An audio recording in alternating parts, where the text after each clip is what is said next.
Hello, everyone, my fellow Americans, and anyone who's watching. Today is November 2nd, and the midterms are finally almost here. It's been a long build-up, but we are now just 4 days away. So I'm doing an up-to-date Senate map prediction video. And before I do that, first I want to say my last video has, last time I checked, 3,400 views, and that is absolutely insane. I can't believe that. It's crazy. Thank you for all the support you've been giving. And I'll be honest, I'm making these videos for you guys. I know my own views. I know my own predictions. I know what I think. I'm making it more for you guys and for some entertainment value. So just for you guys taking the time to watch the video and liking it or disliking it or leaving a comment, whatever, I just really appreciate you taking time to watch the video. Alright, now on to my up-to-date prediction. So today, I'm not going to be using the tilt feature that I've used in the past. Today I'm just going to be using safe, likely, and lean because I feel like I want to make it more of a, I don't really want to say precise, but more of a general guess because it is getting close. I don't want to try to cheat the system at all, I guess, if that makes sense. So I'll start off in the Democratic states in New England as I usually do. So nothing's changed here. Maine, Vermont, Massachusetts, Rhode Island, Connecticut, they're all going to go blue. Nothing's really going to change that. New York as well. And Pennsylvania, Maryland, Delaware, these have all been in the safe Democrat column for a while. Nothing's going to change it. Virginia's in the safe Democrat column. Ohio, there was a poll out a few days ago showing Sherrod Brown only up by 9 points. So he has lost some of his support, but still, he's at 49%. Jim Renaussi's at 43%. I don't see him catching up there. I still felt confident with Ohio in the Democrat column, or in the safe Democrat column anyway. So Michigan, it's gone close. Then Debbie Stabenow expanded her lead, and then it got close again. I still think this is a safe Democrat, though. I just don't really see a last-minute surge. Wisconsin, same reasoning. It got close about a week or two ago, but for the Republican to win, she has to make up a 10 to 14 point margin within the next 4 days, and I don't see that being possible. Minnesota, the special election and the regular seat, both will go to the Democrats, and there's not really any polling data showing otherwise.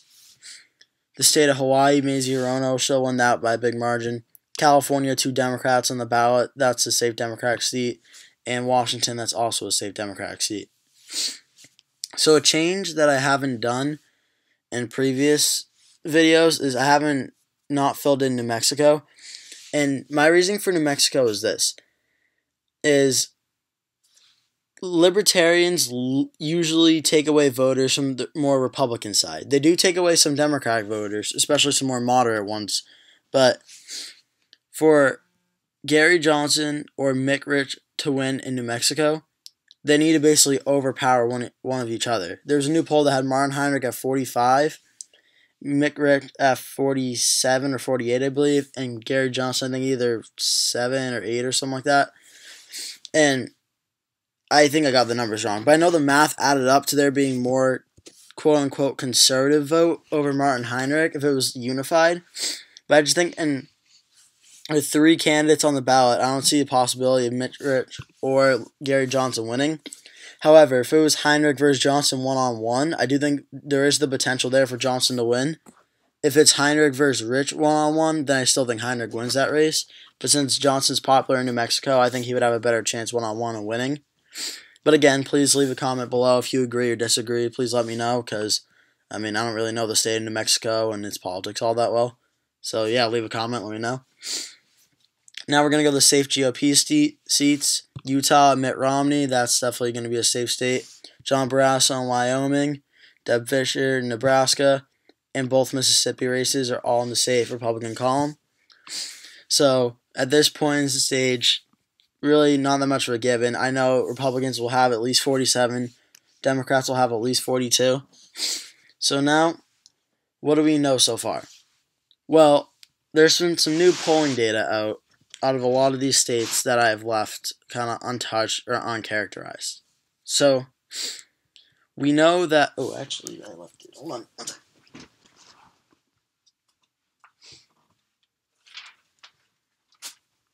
So first, I'm going to start with the state of New Jersey. I'll go east... actually, no, I'll go... I don't know what order I'm doing in. But anyway, the state of New Jersey. So New Jersey obviously is close because of how unpopular Bob Menendez is. So he was being faced with charges of, I think, political indictment or something like that, of corruption charges. And I saw someone's comment in the last video that it was not indecisive. It was, quote, a hung jury, which basically means they came to no real conclusion and it could still go either way. But the case for now is closed. So if I said that wrong in the last video, my bad, I didn't mean to. But yeah, so New Jersey is close because of how unpopular Bob Menendez is. And in these polls, it's pretty much just been the Republican Bob Eugen gaining support. But in every single poll, Bob Menendez has around 49 to 50%. So I'd put New Jersey in the likely Democrat column for now, just based off of him being right near that 50% margin. And a lot of undecided voters in New Jersey probably are Democrats anyway, or have voted Democrat in the past. So now I'm actually going to come back. I'll come back to West Virginia. I want to talk about Texas first. So Texas is a race that is surprisingly close, and this is pretty much just comes down to Beto O'Rourke. Somehow he's been able to generate with young people, with Latinos and immigrants in Texas, and he's been able to drive both those key voter groups that don't vote in midterms out, which is why we've seen Texas. It's been getting closer over the past few years, but this is the closest I think we've probably ever seen Texas in the modern political era. And I still think Texas goes in the likely GOP column for now. There's some polls out that show Ted Cruz up anywhere from 5 to 10%. So while Texas could break one way or another, I do think Ted Cruz will ultimately win it in the end.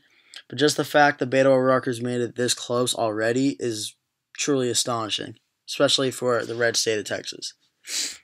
So, now I'll go back to West Virginia. West Virginia is a state that a lot of people don't really typically care about politically because it's usually very far-right conservative state. In the 90s, it was a Clinton state. In the early 2000s, it was a Bush state. And now it's just a far Republican state. And yet, Joe Manchin has been able to survive as a moderate Democratic senator. And I really don't see this changing. Even after the voting for Kavanaugh, there's 2 new polls out that shows Manchin up 5 in both of those polls.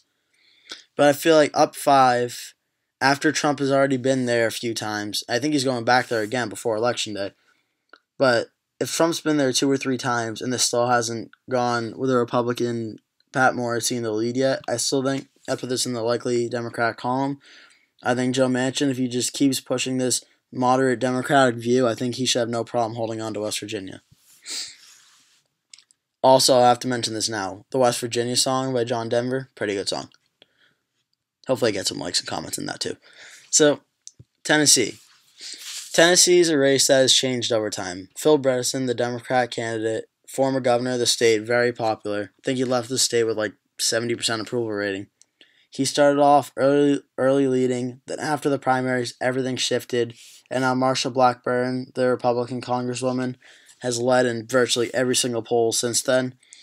And right now, I'm comfortable enough to put Tennessee in the likely Republican column. So the Democrats currently have 44, Republicans have 49. And I'm going to go up north to Montana. Montana's interesting because this has gotten really close in the past month or so. And the Libertarian candidate, Rick Bergrich, I think I'm saying that wrong, but let me know again in the comments. He just dropped out of the race, but his name, I believe, will still be on the ballot, from what I understand. So just the fact that he dropped out, if everyone hasn't heard about it, if his name's still there, that may play a difference. But either way, Jon Tester's probably popular enough to hold on in Montana. And it is 3%, so technically it's in the margin of error, so I put this in the lean Democrat column. Montana could possibly flip on Election Day, but right now, I still think it's Jon Tester's race to lose. If he just holds on to the voters she's got, he'll probably be able to hold on.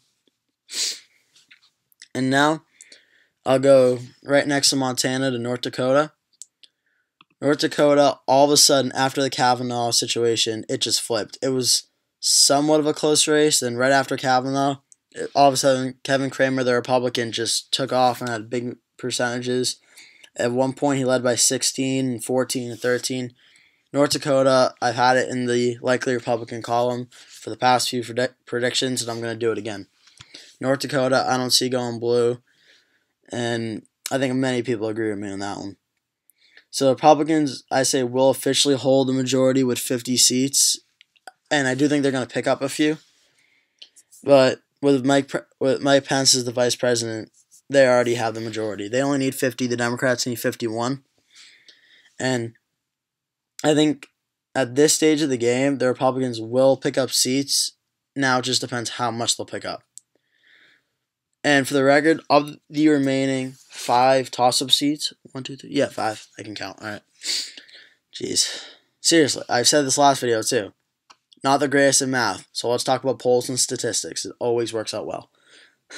So, of the 5 remaining toss-up states, while all the other toss-up states like Montana, North Dakota, and Tennessee, I think will be close, these remaining 5 are the ones to keep an eye on Election Day. If all of these states are going to one party or another, this is what's going to decide the races.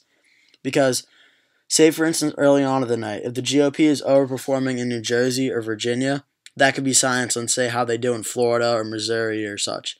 Or likewise, if the Democrats win in New Jersey by a big margin and then are leading in Florida very early and end up winning Florida, that could be a big sign that things may be going the Democrats' way and this Democratic wave could actually be happening. So it's kind of small indicators. Also, see how things are going in the House. Because if the House is breaking one way, that could also influence the votes in the Senate. I know the House isn't really something I talked about much, but I mean, there's really no dispute that the House is probably going to go to the Democrats. Like, I think Nate Silver said it was like an 85% chance. Now, while you can point back to 2016 where there was like a 92% chance Hillary was going to win, I just think with all the, especially in California, all the moderate Republican seats in California that are all showing like Democratic ties, I think the House is going to go Democrat. It just depends by what big of a margin it is. But anyway, back to the Senate map. So the state of Nevada. So Dean Heller started off is what I would argue was the most vulnerable senator in all of the Senate seats, all the competitive Senate seats this year. Because he was a Republican that was not too well liked in a swing state that Hillary Clinton won where Donald Trump was leading in the polls. So that's like 3 or 4 red flags right there. But somehow Trump came to do 2 rallies for Dean Heller, and all of a sudden his polls have just gone back up. And now he's only up by 2 points in the Real Clear Politics average, so the case could be made again. Well, if you're a Democrat, you could say Trump was up in 2016. Can't the polls be wrong again? And yes, they could. The truth is, not to be kind of poetic about it, but we don't know what's going to happen until Election Day. So far, the recent signs and recent trends show Nevada will go in Dean Heller's column very narrowly. But don't be surprised that if the polls are wrong in Nevada again, it does typically oversample Republicans, at least based on 2016. So, the state of Arizona, right south of Nevada. Arizona is becoming really the one to watch. Meaning, like, it is just keep going back and forth. There are 4 polls that came out within the past 2 days. 2 of them have McSally, the Republican, up. 2 of them have Sinema, the Democrat, up. And it's hard to really predict and pinpoint which way it will go. And the data is just hard to find a distinct winner in that race. The only thing I can say is in the polls that have McSally up, she's usually above 50%. The ones that have Sinema up are like 48 to 44, meaning there are still some undecided votes. So I think at this point, I have to put Arizona in the lean Republican column, just on the basis that it seems like when McSally's winning, there are less undecided voters when more people polled. But I'll be honest, there are 3 states that on election night I think I could possibly be wrong on. I mean, obviously, I'm hoping I'm not going to be wrong in any because that would just look really bad. But of the 3 that I think could swing to the other side, I think Arizona is probably in those 3. Because Arizona's just been so close and swinging back and forth each time. Now, oh, sorry, let's move the screen. Okay, there we go. Now we're going to go to the state of Missouri. Missouri, I think, is definitely still very, very close. Could determine the control of the Senate. And since about the beginning of September, Josh Hawley's just either taken off or held his support. He did very well in the debates. I actually watched a few of the debates. He did very well. Many of the comments showed him as the winner and just kind of pushing his message stronger. Excuse me. And he hasn't lost consistently in polls, meaning like 2 or 3 polls, since in July. He's either been tied or winning since then, and I think that's a trend that Missouri is going to go red. Also, there is apparently a tape that came out about Claire McCaskill bashing Josh Hawley and his supporters or something like that. I don't know all the information about that tape or about the state of Missouri in general. So feel free to leave a comment below telling me about it because I haven't really heard much about it. But that could play a factor in the race as well. I don't know much about it. So, yeah. So the last 2 states, Indiana and Florida. I'm going to go to Indiana first because Florida, I want to talk about the most probably. Indiana is kind of like Arizona where it keeps flipping back and forth. 2 days ago, there was a poll and it showed Mike Braun, the Republican, up over Joe Donnelly, the Democrat. And he was up by, I think, 2 or 3%, which was technically within the margin of error. And then today, there was a poll out that shows Joe Donnelly ahead. So kind of like Arizona, there were 2 polls that contradicted each other. The only difference is, in Indiana, Joe Donnelly kind of stood around that 45% range, so he was consistent in his margins.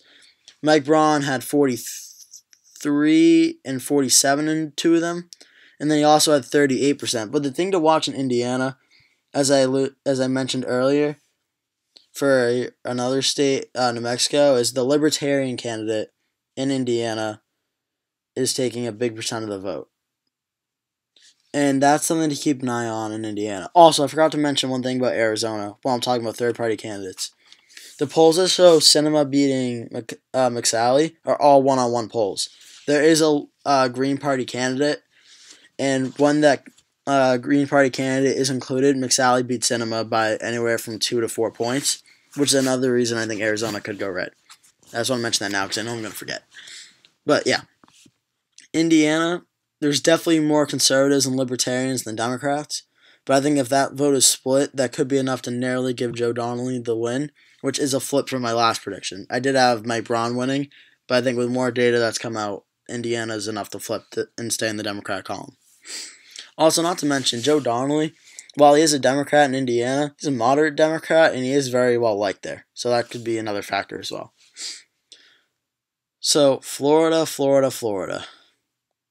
It seems every single election we're always talking about Florida, and it makes sense why. On the presidential stage, it's always very close, 29 electoral votes. The biggest prize for all the swing states, very closely distributed state among political identity. And 2018 is no different. The Senate race between Bill Nelson, the incumbent, and Rick Scott, the current governor, is very, very close, just like the governor's race between Andrew Gillum and Rep. Ron DeSantis. And Florida is the state to watch on Election Day. Whether you're a Republican or Democrat, if you care about this at all, keep an eye on Florida. This could be one big indicator of how things are going to go. Things in Florida have changed back and forth a lot over the past few months. Bill Nelson was ahead for a long time. Then Rick Scott was for like 2 or 3 months, also a long time. And now it's very, very close, within a 3-point margin of error very recently. So the race technically is essentially tied for the Senate race and the governor's race. But recent data in the past 2 days have shown that while the race technically is tied, there have been 4 straight consecutive polls that show Bill Nelson leading Rick Scott 49 to 47 with a 2-point margin. And I feel like with the +2 and 4 straight polls, while the race may be tied and could flip on Election Day, this is the race on Election Day that I think is most likely to flip, more than Indiana and Arizona. Because this one, there's just so much. It's Florida. We don't know what's going to happen. We really don't. But I think if we're just going off based off polling and recent data, Florida will go in the lean Democrat column for now. And I haven't decided if this is my last election prediction before Election Day or if I'm going to try to do an election night video. But if it is, keep an eye on Florida. the best thing I can say to you going into election day is keep an eye on Florida, because this is going to determine, this could be an early indicator of what will happen. And again, I've said this with Florida. Keep an eye on the governor's race as well. If the Democrat or the Republican in the governor's race is winning early and ends up winning that race, keep an eye on the Senate race, so that probably will play down effect on the down ballot as well. So this has been my up-to-date Senate election prediction. This is for November 2nd, so just 4 days away. If you've already done early voting or still can, do it. If not, I hope you go vote on election day. It's very important. We all exercise our right to vote. It's also very important that you stay informed on all these political issues so you know what's going on in your life and how it's affecting you. I think we got 3,400 views in the last video. Again, I'm very, very thankful for that. I really hope you like this video and subscribe to my channel. We got off to 22 subscribers. I can't believe it. We were just at 10 like 2 days ago. So I think today my goal is we're going to try to get to 30 subscribers. I think we can do it, especially after gaining 12. I think we can definitely gain 8. And also, I forgot to mention, this is on 270 to win. Been using this site for a few years. If you like it, you can search it up on Google, happily go there, make your own maps. It's very fun. Helps you learn the states and their geography and stuff too. So if you're in like middle school or high school and you have a U.S. geography quiz coming up, that's also helpful for that. So yeah, give that a look. Please subscribe. Thank you for all your likes and comments. Even if you dislike the video, you know, just the fact that you're giving me feedback or telling me why, I appreciate you taking the time and just letting me know and how I can improve. So yeah, even if you don't like them, keep disliking them. Keep letting me know. I want to try to make these videos the best I can and better for you guys. So yeah, keep doing it. Alright, that's been the election prediction. Thank you very much, and I'll see you in the next one.